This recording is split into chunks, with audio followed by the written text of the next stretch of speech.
Assalamualaikum warahmatullahi wabarakatuh.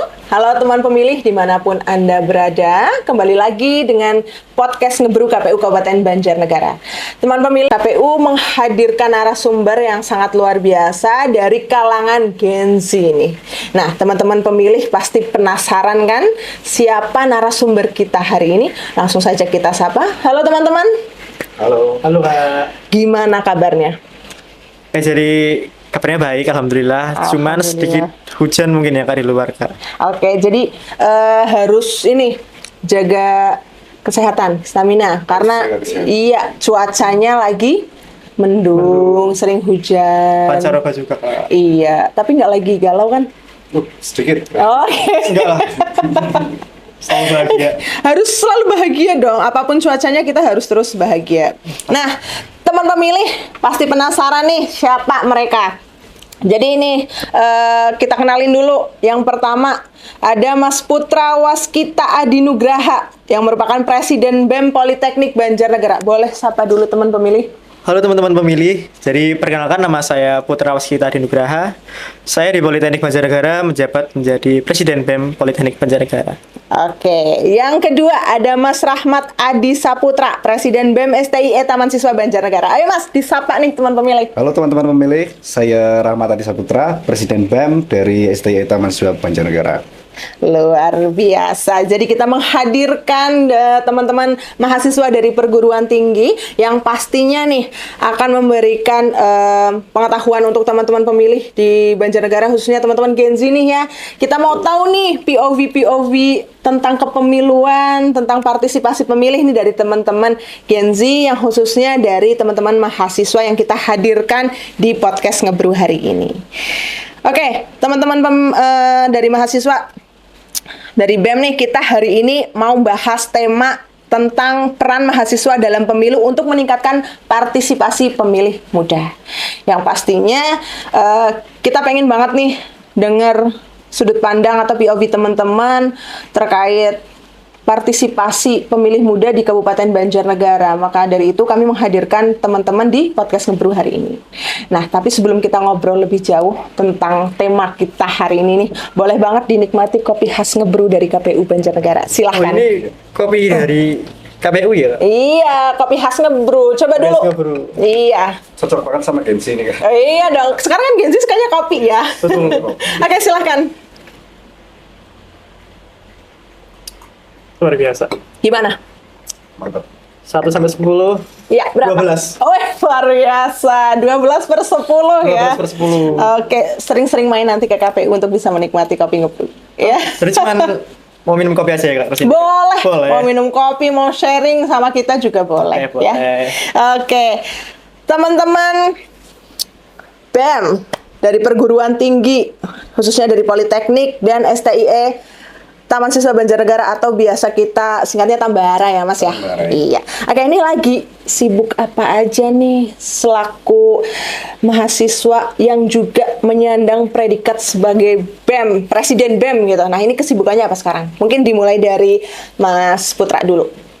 Jadi untuk kesibukan belakangan ini ya Kak, katakanlah 5 bulan terakhir ini ada agenda. Yang pertama itu ada kegiatan ospek untuk adik-adik mahasiswa baru di Politeknik Banjarnegara. Dan biasanya di ospek kita itu mengundang dari KPU juga sebagai pembicara dan narasumber. Lalu kemudian ada kegiatan yang kita katakan insidental ya Kak, terkait bencana longsor kemarin. Dan dari teman-teman BEM Politeknik dan BEM lain juga, kita sempat menggalangkan dana untuk membantu korban-korban yang ada di sana. Dan untuk yang terakhir ini yang sedang kita persiapkan ada reorganisasi. Jadi BEM yang di Politeknik Banjarnegara sudah mau berganti wajah. Jadinya kita sedang fokus mempersiapkan pergantian dan pelantikan seperti itu. Jadi untuk Presiden Rahmat bagaimana? Oke, lanjut nih ke Mas Rahmat. Kesibukannya apa nih sekarang? Yang urgent banget tadi baru aja dibahas sih mengenai rekor ya Kak. Nah, cocok banget itu sama KPU. Tadi juga di kampus namanya KPUN.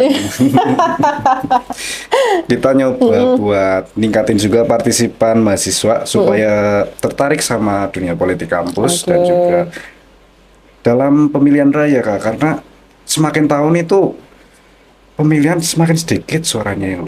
Iya, nah tujuan KPU ngundang kalian nih hari ini, ya ini nanti dengan mendengarkan suara perwakilan nih dari teman-teman mahasiswa, semoga bisa menggugah teman pemilih di luar sana khususnya di Banjarnegara nih ya, melalui suara teman-teman nih yang mensuarakan bahwa Gen Z ini perlu banget nih, terutama mahasiswa nih perlu banget untuk apa ya, aktif, khususnya dalam partisipasi memilih gitu. Nah ini semoga nanti suara-suara teman-teman di podcast ini bisa sampai kepada teman-teman mahasiswa di luar sana dan teman pemilih khususnya di Banjarnegara ya. Amin.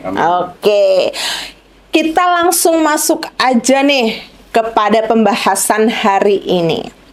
Yang pertama, saya mau tanya bagaimana pandangan teman-teman mahasiswa di sini tentang kondisi politik pemuda. Tapi mungkin terlalu tinggi ya. Mungkin lebih kepada bagaimana kondisi pemilih pemuda lebih tepatnya, khususnya mahasiswa pada pemilu kemarin tahun 2024. Yang mana kita tahu 2024 kita ada pesta demokrasi besar-besaran. Pemilu, kemudian dilanjutkan pemilihan atau pilkada serentak gitu ya.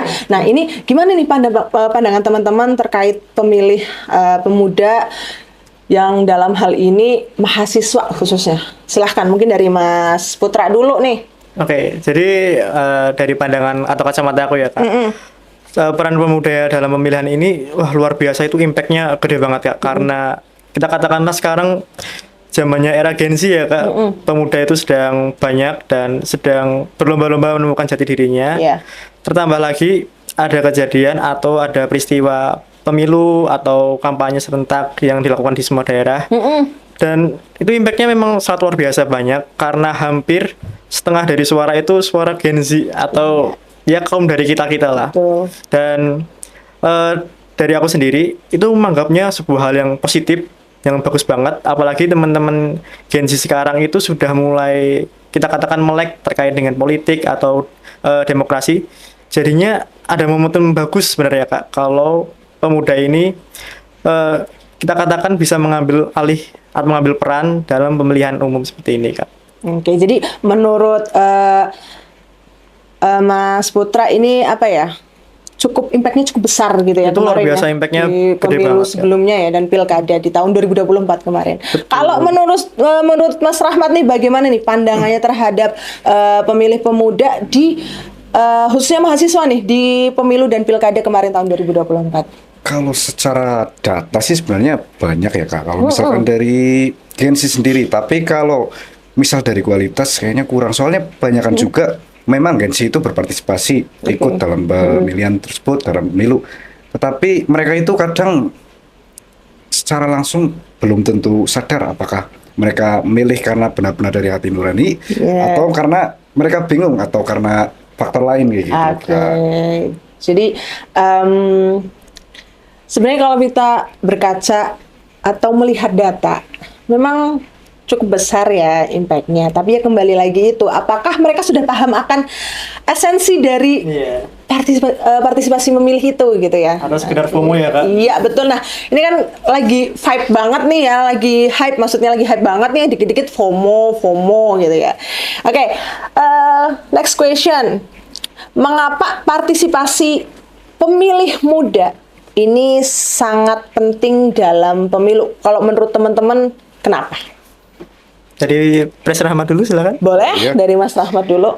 Kenapa penting? Karena secara langsung kan yang kita yang generasi muda yang nantinya akan hidup lama merasakan dari kehidupan politik itu, makanya dari pilihan kita tadi yang menentukan arah kedepannya itu mau gimana, mau seperti apa. Setuju banget. Nah ini yang kadang Gen Z masih banyak yang belum ini nih sampai situ nih. yang kita pilih kan yang menentukan masa depan gitu kan. Masa depan kita ke depan seperti apa gitu. Nah, ini yang mungkin masih perlu kita perlu kita bangun kembali nih mindset teman-teman ini, khususnya Gen Z gitu ya, apalagi teman-teman di lingkungan mahasiswa. Kemudian kalau menurut Mas Putra, Sebenarnya sependapat dengan Pres Rahmat ya, Mbak. Karena memang menurut saya ya, Kak, dari impact suara pemuda itu memang besar banget untuk sekarang. Cuman kita harus tanyakan kembali dari mereka itu memilih karena mereka sudah mengetahui apa pilihan yang terbaik atau cuma sekedar ikut-ikutan ya, Pres? Betul. Dan untuk dalam mereka memilih, sebenarnya kita harus tekankan lagi, kira-kira dari mereka itu sudah mengerti atau belum, karena satu suara dari mereka kan menentukan nasib masa depan nantinya. Seperti itu. betul, setuju banget ya. Jadi titiknya di sini adalah sebenarnya bagaimana kita merubah mindset mereka, terutama teman-teman mahasiswa nih, ya kan? Karena gini nih, kita banyak sekali melihat teman-teman mahasiswa atau Gen Z nih hidup di keapatisan, betul? Ya. Jadi ini yang mungkin menjadi pertanyaan juga nih. Di tengah keapatisan anak muda, mahasiswa, Gen Z lah gitu ya, ada nggak tantangan terberat nih, khususnya dari POV teman-teman BEM gitu ya, di lingkungan kampus, mahasiswa gitu, tantangan yang membuat pemuda ini membangun mindset mereka di tengah enggannya mereka terlibat dalam kepemiluan, maksudnya berpartisipasi gitu, sebagai pemilih maupun sebagai penyelenggara juga gitu kan. Nah, ada nggak tantangan yang dihadapi oleh teman-teman presiden mahasiswa nih di lingkungan kampus, khususnya dalam partisipasi pemilih ini? Silahkan, boleh dari Mas Rahmat dulu deh. Iya. Oke. Tantangannya sebenarnya banyak ya, cuma kita seringnya ke bagaimana cara mengatasinya gitu, Kak. Dari tantangan tadi kan Gen Z itu paling seneng kalau diajak nongkrong, ngopi. Nah, Iya, anak Gen Z sekarang tuh dikit-dikit nongkrong. Oke, next. daripada mendengarkan kayak percakapan, sosialisasi dan sebagainya, akhir kita mendengar terus ngantuk kan. Kalau lewat percakapan kan kita ada komunikasi dua arah juga, Kak. Sama kita kasih contoh nyata lah, pengaruh politik terhadap biaya kuliah, terus biaya bensin dan lain-lain, kan mereka juga merasakan kayak gitu. Bisa kita bandingkan dengan realita yang kita rasakan, yang ada di sekitar kita kayak gitu, Kak. Diskusi ya. Diskusi. Jadi lebih tepatnya, jadi ketika sebenarnya ya diskusi yang dikemas dengan kekinian, teman-teman nongkrong dengan bahasa teman-teman yang lebih luas di umurannya teman-teman gitu ya. Jadi mendiskusikan gitu. Salah satu cara yang teman-teman lakukan di sini adalah untuk bisa meminimalisir keapatisan di lingkungan teman-teman mahasiswa maupun anak muda ini, yaitu dengan berdiskusi. Salah satunya dikemas dengan kita di nongkrong, ngopi bareng teman-teman gitu ya. Oke, nah kalau menurut Mas Putra nih gimana? Kalau menurut POV ku sendiri ya, Kak, kadang itu susahnya teman-teman di semua kampus, saya katakan, Kak, dari teman-teman yang notabene di luar BEM pasti beranggapan duluan kalau semua politik itu awalnya kotor itu dulu. Jadi yang bikin mereka males terjun di dunia politik itu sebenarnya karena mindsetnya dari awal. Nah, sedangkan ada beberapa cara yang mungkin kita bisa lakuin untuk mengatasi itu, Kak. Kalau dari POV-nya Pres Rahmat, ngobrol nih. Kalau dari saya sama sebenarnya. Jadi kita buka sebuah forum atau diskusi, kita kasih pemahaman ke teman-teman, entah mahasiswa biasa, entah teman-teman yang lain, pelajar atau sebagainya, bahwa tidak semua politik yang kalian lihat itu seperti yang ada di media. Tetap ada baiknya, namun jangan mudah terkecoh akan hal itu. Pikirannya baik-baik saja, ternyata kan tidak. Ya, itu tergantung dari cara kita untuk membawanya teman-teman mahasiswa ke dunia itu seperti apa. Seperti itu, Kak. Nah, oke. Kalau Mas Putra tadi menyampaikan bahwa bagaimana cara kita untuk bisa nih membawa teman-teman untuk bisa lebih terbuka ya, katakanlah seperti itu ya. Nah, ada nggak nih peran strategis yang dilakukan oleh teman-teman BEM gitu ya, mahasiswa, atau mungkin teman-teman secara pribadi lah ke teman-teman yang lain mungkin di luar kampus juga nih, peran strategis untuk bisa meningkatkan partisipasi pemilih muda gitu. Nah, dari Mas Putra dulu, monggo silakan. Izin menjawab ya, Pres. Jadi kalau dari aku pribadi ya Kak, khususnya di Politeknik Banjarnegara itu sebenarnya tidak jauh-jauh dari BEM. Ketika kita mau melakukan pemilihan ketua BEM, ketua himpunan mahasiswa Yeah. atau organisasi di dalam kampus itu, kita selalu menggunakan sistem demokrasi Kak. Jadi kita menggunakan sistem pemilihan suara, kampanye ada, terus pengumuman hasil itu ada juga, rekapitulasi juga ada. Jadi di situ kita sudah mulai belajar tentang bagaimana sih tahapan-tahapan yang harus Alurnya gitu ya. yang harus dilakukan untuk ya bisa memberikan suara untuk teman-teman. Dan salah satu langkahnya kita sudah terapin juga sering, misal kita mau pemilihan. Dan untuk yang kedua, mungkin yang saya katakan tadi di awal kita kegiatan kampus atau kita katakan ospek, kita selalu mendatangkan narasumber dari pihak KPU. Dan saya yakin juga dari teman-teman sebelum masuk ke kuliah pasti sudah ada dari pihak KPU yang main ke SMA atau SMK mereka. Jadi sudah ada bekalnya, tinggal kita asah lagi. Dan alhamdulillah dari respon teman-teman waktu kita pemilihan BEM, pemilihan HIMA itu sangat baik terkait sistem yang kita pakai seperti itu ya. Oke, next Mas Rahmat.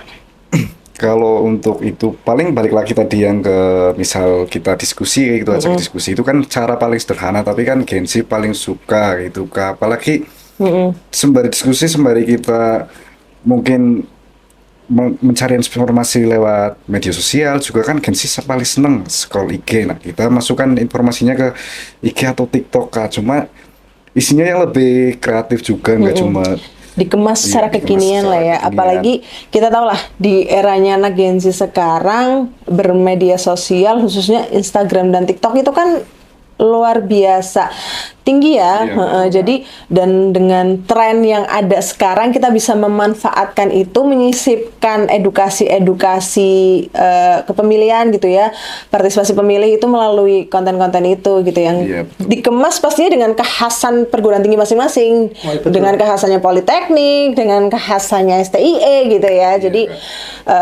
menggunakan apa ya namanya media yang sudah canggih digital ini ya, di era yang digital sekarang gitu kan. Nah teman-teman dari STIE sudah menerapkan itu gitu ya. alhamdulillah sudah. Ya. Oke, nah kalau menurut teman-teman baik dari kampus atau dari organisasi nih, misal mahasiswa itu sendiri dari BEM gitu, apa sih sebenarnya apa ya Bang ya? Bisa hal apa yang bisa atau dapat menjadikan motor edukasi politik. Jadi yang dilakukan oleh teman-teman baik itu dari BEM, kampus atau mungkin organisasi yang ada di dalam kampus gitu ya, itu motor edukasi politik apa yang dilakukan oleh teman-teman baik dari kampus maupun dari BEM. Silahkan dari Mas Putra dulu boleh? Oh boleh. Oh, boleh. Boleh. Bebas dari siapa dulu deh. Oke. Ini dari Mas Putra. Jadi kalau dari aku ya Kak, gimana sih cara dari BEM Politeknik Banjarnegara itu sebagai motor penggerak atau edukasi ya Kak? Iya, betul. Kita mungkin bisa atau akan melakukan semacam kegiatan hiburan atau yang sebagainya. Atau kita ambil contoh, kita bisa membuat semacam seminar Kak. Jadi kita buat satu seminar di satu hari itu yang berisikan tentang apa sih pentingnya pemilu buat kalian dan apa sih manfaatnya buat kalian juga. Itu mungkin dari teman-teman akan terdengar agak boring atau sebagainya ya Kak. Cuman kan kita ada alternatif lain. Saya kasih contoh, mungkin di Politeknik Banjarnegara sudah melakukan podcast juga Kak, kebetulan Kak. Oke. Jadi mungkin kita bisa selipkan beberapa materi tentang apa sih peran kalian untuk pemilu, itu bisa. Atau kalau di kampus saya itu anak-anaknya kan suka main Instagram, suka TikTok kan Kak kalau di kelas. Jadi mungkin kita bisa kemas dengan bentuk yang lebih fun, yang lebih variatif, atau mungkin yang paling gampang dan paling realistis, mungkin kita bisa menggunakan flyer atau poster tentang edukasi pemilihan itu seperti apa, tata caranya bagaimana, terus benefit untuk kalian itu apa. Jadi kita semakin improve di zaman yang semakin terus-terusan seperti ini Kak. Oke, kalau Mas Rahmat? Ya tadi sependapat dengan Mas Putra, cuman kita baiknya kan mengajak mahasiswa supaya ikut jadi partisipatif, bukan Betul. cuma muncul pas pemilihan atau gimana gitu kan. Mungkin dari sosmed tadi itu bisa, cuma balik lagi apa, dari sosmed juga kadang jadi pedang bermata dua. Banyak juga Iya. informasi-informasi yang tidak sesuai, makanya kita juga harus ngecek sumbernya dulu dari mana, dan juga dari kegiatan-kegiatan kelas digital itu paling cocok karena sesuai Gen Z banget kalau ada digitalnya, Kak. Oke, iya sesuai era sekarang Iya, gitu yang balik lagi. sesuai era. Nah, apalagi sembari tadi berarti sama peningkatan, mungkin bekerjasama dengan KPU dan lembaga lainnya juga dalam kegiatan pendidikan politik, Kak. Oke, jadi artinya sebenarnya dari teman-teman kampus itu sudah memulai melaksanakan kegiatan yang mampu menumbuhkan kesadaran politik di lingkungan kampus kepada mahasiswa gitu ya. Yaitu dengan kembali lagi kearifan dari masing-masing gitu ya. Kearifan lokal masing-masing. Iya, betul, kearifan lokal masing-masing. Dari Politeknik juga tersendiri ada caranya, dari STI Tambara juga ada sendiri gitu ya. Jadi memang sudah dilakukan gitu ya. Iya, Jadi memang kembali lagi bahwa teman-teman BEM di sini memang punya peran penting untuk bisa membangun kesadaran politik dan partisipasi pemilih dan bahkan penyelenggara juga gitu ya. Kembali lagi yang tadi Mas Rahmat sampaikan, kita tidak hanya memilih, tapi kita berpartisipasi yang lain nih. Salah satunya adalah jadi penyelenggara. Mungkin teman-teman mahasiswa kemarin ada yang jadi penyelenggara baik dari KPPS, kayak gitu ada yang kayak gitu, Ada, KPS. Pak. Nah itu kan, jadi teman-teman juga berpartisipasi gitu, ikut andil dalam berpartisipasi menjadi tidak hanya menjadi pemilih, tapi juga penyelenggara. Nah, oke, terus ada satu lagi nih. Menurut teman-teman dari mahasiswa, pendekatan apa sih sebenarnya yang paling efektif untuk bisa meminimalisir Gen Z atau anak-anak muda ini golput? Dari Mas Rahmat dulu, silahkan. Oh iya, sesuai banget. Kalau anak muda itu golput, karena seringnya tadi ya, Kak, kadang itu bingung. Mereka mau milih tapi nggak tahu apakah ini benar-benar pilihannya atau bukan, apa dari hati nurani atau bukan gitu. Oke. Karena kadang informasinya juga kurang jelas yang disampaikan, seperti mungkin program kerja dan sebagainya. Mereka kan nggak memikirkan seperti itu. Mereka juga mengiranya kayak lah, saya juga milih nanti golput juga nggak ngaruh ke kehidupan saya gitu. Padahal di realita juga bahkan seperti biaya kuliah naik, pajak naik dan sebagainya, itu kan juga termasuk dari pengaruh politik. Mungkin dari pendekatan seperti itu kita, tapi kalau misalkan lewat seminar, kebanyakan Gen Z kan minatnya kurang ya, Kak, seperti sosialisasi kurang. Paling lewat atau media sosial atau pendekatan tadi yang kita Kembali ajak lagi diskusi. ya, memanfaatkan Nah, platform-platform di media sosial seperti itu tapi ya. paling seneng ketika diajak diskusi dua arah kayak gitu. Jadi mereka juga paham gitu, mereka juga berpikir gitu, Kak.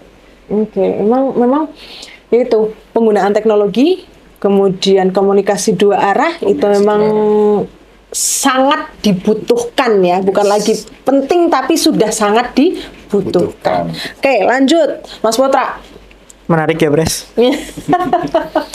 Kalau mungkin dari aku ya, Mbak. Sebenarnya satu pendapat dengan Pres Rahmat. Cuman aku mungkin lebih fokusin ke gimana sih cara kita interaksi ke teman-teman.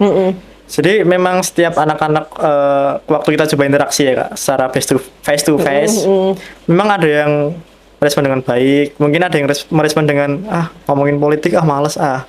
Dan menurut saya pribadi itu untuk pendekatannya kita bisa melakukan sebuah atau apapun langkah itu dengan cara yang ringkas, relevan, dan yang menurut mereka itu asik. Jadi kebanyakan sekarang itu anak-anak khususnya di kaum mahasiswa atau pelajar itu kan sudah malas membaca. Benar tidak? Sudah pada malas membaca semuanya. Jadi mungkin saya bisa bilang waktu yang biasa mereka gunakan di rumah atau di sekolah itu kebanyakan adalah menatap HP, gadget, tablet atau sebagainya. Mungkin yang saya maksud di awal tentang informasi yang ringkas, relevan, dan menarik itu kita bisa menggunakan kembali lagi platform media sosial, karena sekarang itu satu informasi menyebarnya cepat banget, Kak. Hanya tinggal klik pakai jempol udah bisa.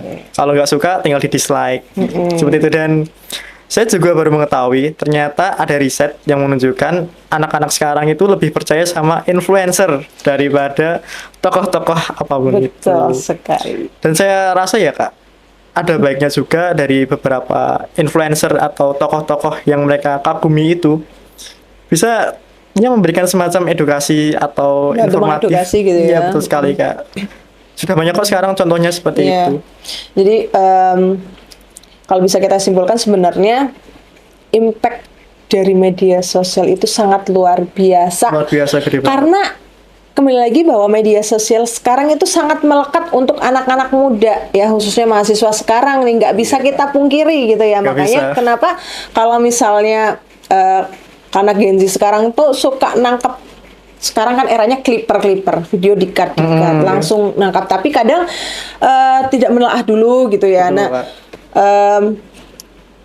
apa ya, pengennya kan kita teman-teman bisa mencari tahu lebih dalam dulu nih adanya clipper itu nih benar nggak sih gitu kan. Jadi tidak menimbulkan adanya disinformasi seperti itu ya. Nah, pastinya nih dari teman-teman BEM baik dari Politeknik maupun dari STI Tambara kan juga pastinya sudah apa ya namanya mencoba untuk bisa menerapkan di lingkungan kampus, meminimalisir gitu ya adanya disinformasi. Nah, mungkin bisa disampaikan nih apa langkah-langkah yang teman-teman lakukan di kampus, di lingkungan mahasiswa terkait adanya berita-berita hoax atau disinformasi terkait baik itu politik, kepemiluan maupun apapun itulah yang arahnya negatif ya, maksudnya ini bagaimana cara teman-teman menetralisir atau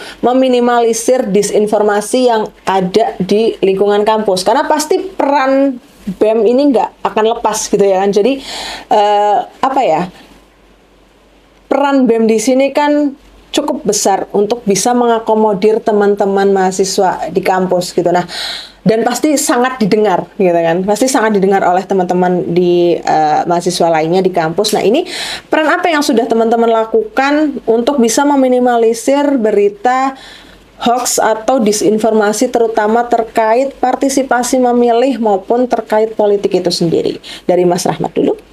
Iya, kalau dari berita hoax tadi, pastikan kita cek dulu isi konteksnya. Kadang kalau berita hoax itu isinya kadang ya ada yang ujaran kebencian dan Iya. sebagainya. Dan yang paling penting, jangan dulu share ke siapapun. Kita langsung cek sumbernya, apakah itu ada sumber di berita resmi atau tidak. Karena seringnya kan kita nggak tahu nih, nggak ngecek dulu apa namanya sumbernya, tapi langsung kita share, kita bagikan. Akhirnya orang lain menerima informasi itu nggak sesuai itu Kak. Paling itu sih, kita cek dari fakta, kemudian cek konteksnya, apakah memang benar ada pemberitaan seperti itu atau tidak. Oke, kalau Mas Putra? Menarik ya, Pres. Itu jawaban saya loh, Pres. Oh, coba. Ya nggak apa-apa Udah lah ya. diambil ya? Udah diambil duluan, Kak. Jadi kalau di Makasih, Pres. Iya, makasih. Jadi kalau di BEM Politeknik Banjarnegara sendiri, Kak, kita kan punya masing-masing kementerian. Jadi Oke. sudah kayak main negara-negaraan lah kalau kata netizen gitu Iya. ya. Dan salah satu kementerian yang saya andalkan untuk hal seperti itu adalah sosial politik. Nah, jadi semua informasi yang datang atau akan datang ke kita biasanya itu diteliti atau dipelajari dulu dari teman-teman sosial politik. Saya mungkin bisa ambil contoh waktu kita di Banjarnegara ada poster atau flyer tentang ajakan demonstrasi, Kak. Ah iya, itu kemarin sempat ramai Iya, banget ya. yang mana sampai itu hoax masuk ternyata ya. Kompas TV atau masuk? Iya, betul, nah, betul. Itu memang dari respon dari teman-teman mahasiswa Politeknik itu sudah membara semua, Kak. Panas semua. Tanya ke saya, "Pres, kapan kita demo?" "Pres, saya sudah siap." Kaleng atau apa seperti itu. Terus setelah saya minta tolong teman-teman sosial politik buat meneliti, ternyata itu hoax. Beberapa poin tidak masuk akal di kita, Kak. Jadi untuk berita itu kita tahan dulu, dan teman-teman di Politeknik kita kasih tahu, kita kasih pemahaman bahwa kalian kalau akan melakukan ini, konsekuensinya ini, apalagi tidak jelas dari mana. Akhirnya teman-teman sudah mulai paham nih, Kak. Nah, terus akhirnya mereka juga agak menurunkan tensinya seperti itu. Terus untuk permasalahan pemilu. Balik lagi waktu di awal aku ngomong ya Kak, dari teman-teman Politeknik itu memang sudah sedari awal belajar step by step bagaimana sih cara pemilu yang baik, yang benar itu bagaimana. Jadi pada depannya mereka itu sudah agak, saya bisa bilang nggak kaget lagi kalau ada berita seperti ini. Cuman memang ya gengsi ya Kak, mungkin Iya. gampang terbakar gitu lah ya. Oke, sumbu pendek mungkin ya. Sumbu pendek. Bisa kita sebutnya sumbu pendek. Tapi sebenarnya dari teman-teman STIM maupun Politeknik sudah berusaha untuk bisa membantu merejus berita-berita hoax ya, disinformasi yang terjadi gitu, khususnya di lingkungan mahasiswa gitu. Karena kita tahu sendiri ya, ketika ada berita hoax atau disinformasi yang negatif, pasti namanya anak muda reaksinya itu cukup cepat. Itu tadi sekali, kembali ya. lagi sumber pendek. Jadi usaha teman-teman BEM di sini untuk bisa membantu merejus disinformasi ini sudah dilakukan gitu ya. Dan akhirnya ya terbukti kemarin contohnya di berita demonstrasi Iya. itu akhirnya terbukti itu hoax dan ya tidak ada mahasiswa yang bergerak secara besar-besaran untuk demo secara anarki gitu ya. Itu Tidak nggak terpancing. ada. Iya betul, itu luar biasa nih peran teman-teman. Nah teman-teman, kalau tadi kita ngobrolin peran teman-teman nih sebagai apa ya, motor edukasi politik gitu ya, terus kemudian bagaimana cara strategi meningkatkan partisipasi pemilih gitu. Nah, apa sih menurut menurut teman-teman mahasiswa nih, sinergi yang bisa dilakukan oleh kampus BEM gitu ya, dari BEM dengan KPU nih? Apa nih kira-kira sinergi yang bisa dilakukan nih, saran nih kepada KPU nih apa nih? Kalau dari aku ya Pres, mungkin kita bisa sering-sering Kak bikin ngebreu bareng ya. Oke, siap. Nanti kita Siap. siapkan tema yang lebih menarik Oh, lagi boleh ya. banget ya, teman-teman kan juga mau kesini ya pasti. Oke, part 1, part 2, part 3 Boleh, gitu ya boleh. dengan teman-teman Politeknik dan STIE ya. boleh. Oke, apalagi nih? Kalau menurut aku itu mungkin kita bikin kegiatan yang fun seperti ini Kak, atau yang sudah kita lakukan kemarin seperti dari KPU menjadi narasumber waktu kegiatan ospek, itu kan bisa meningkatkan pemahaman mereka lagi. Iya. Atau mungkin rencana tindak lanjutnya lagi kita bisa bikin sebuah event bareng mungkin Kak, yang melibatkan mahasiswa. Jadi mahasiswa itu nggak hanya dikasih tahu, tapi dikasih praktik langsung seperti ini caranya, seperti itu. Oke, kalau dari Mas Rahmat, Tidak silakan. boleh kopas ya Pres. Oh iya, tidak kopas, tapi sepakat. Harus beda nih, harus beda. Nggak boleh sepakat Pres, beda Pres. Sepakat tadi dengan Mas Putra, tapi Oke. kalau dari KPU kan punya data dan juga lebih paham ke ilmu politiknya, dan kampus menyediakan akademik, ruang akademik, kemudian BEM itu penggerak mahasiswa, itu cocok banget. Berarti kalau misalkan mau dibuat kelas digital atau seminar bahkan Oke. sosialisasi, itu bisa banget Kak. Oke, siap. Kita tampung nih ya saran Boleh, dari Kak. teman-teman. Nanti bisa kita agendakan ngebrew part 1, 2, 3 sampai selanjutnya, dan kelas-kelas digital gitu ya. Itu saran yang bisa kita tampung untuk saat ini ya. Semoga nanti bisa terrealisasi. Nah, satu pertanyaan penutup. Oke. Mungkin bukan pertanyaan, tapi lebih kepada pesan yang ingin teman-teman sampaikan kepada teman pemilih di luar sana, baik itu teman-teman mahasiswa di kampus maupun teman-teman pemilih yang Gen Z ya, khususnya di Banjarnegara. Ini terkait bagaimana untuk lebih sadar dan aktif dalam berpartisipasi sebagai pemilih muda, dan aktif menggunakan hak pilihnya. Jangan sampai golput gitu loh, karena kembali lagi tadi yang teman-teman sampaikan bahwa menentukan masa depan itu kan dari diri kita sendiri. Bagaimana kita memilih pemimpin kita itu menentukan masa depan kita Indonesia gitu kan. Nah itu silahkan sampaikan pesan teman-teman kepada teman pemilih di luar sana, khususnya mahasiswa dan teman pemilih Gen Z khususnya di Banjarnegara. Boleh dari Mas Putra dulu, silahkan Boleh. sampaikan kepada teman pemilih. Oke, mungkin untuk teman-teman yang culture di luar sana ya. Oke, culture. Culture. Jadi untuk pesan-pesan dari saya, gunakanlah hak pilihmu atau hak suaramu yang akan menentukan masa depan nasib negaramu. Karena percuma jika kalian hanya protes akan negara ini, atau yang kita katakan Indonesia tidak baik-baik saja, kalau kalian sendiri itu tidak mau menjadi pengaruh di dalamnya. Oke, next, Mas Rahmat. Ya. Satu suara itu mungkin kecil, Tapi masa depan itu dibangun dari jutaan suara. Karena itu kalau kalian bisa memilih, kenapa mau diatur? Oke, kasih plus dulu. Luar biasa.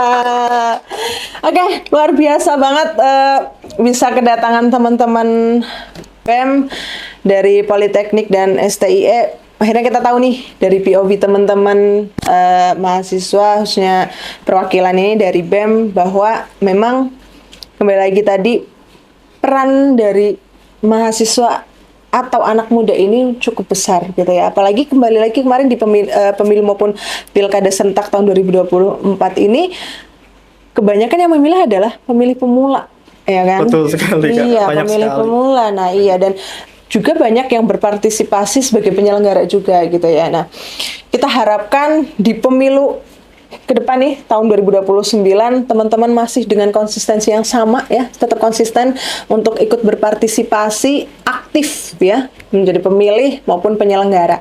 Kita tunggu partisipasi teman-teman dan semoga bisa terrealisasi rencana-rencana kita tadi ya, sinergi kita. Jadi semoga kita diberikan kesempatan untuk bisa terus bertemu, membahas hal-hal yang lebih menarik lagi, yang pastinya berguna untuk teman-teman pemilih di luar sana, khususnya di Banjarnegara ya. Oke? Terima kasih teman-teman pemilih, itu tadi obrolan kita bersama teman-teman Presiden BEM dari Politeknik Banjarnegara dan STIE Taman Siswa Banjarnegara. Untuk teman pemilih jangan lupa agar terus mengikuti update terbaru dari media sosial KPU Kabupaten Banjarnegara, dan jangan lupa untuk terus like, komen, dan subscribe konten YouTube episode Ngebrew KPU Kabupaten Banjarnegara. Saya Ana selaku host podcast hari ini mohon undur diri. Wabillahi taufiq wal hidayah. Wassalamualaikum warahmatullahi wabarakatuh. Waalaikumsalam warahmatullahi wabarakatuh. Oke. Thank you.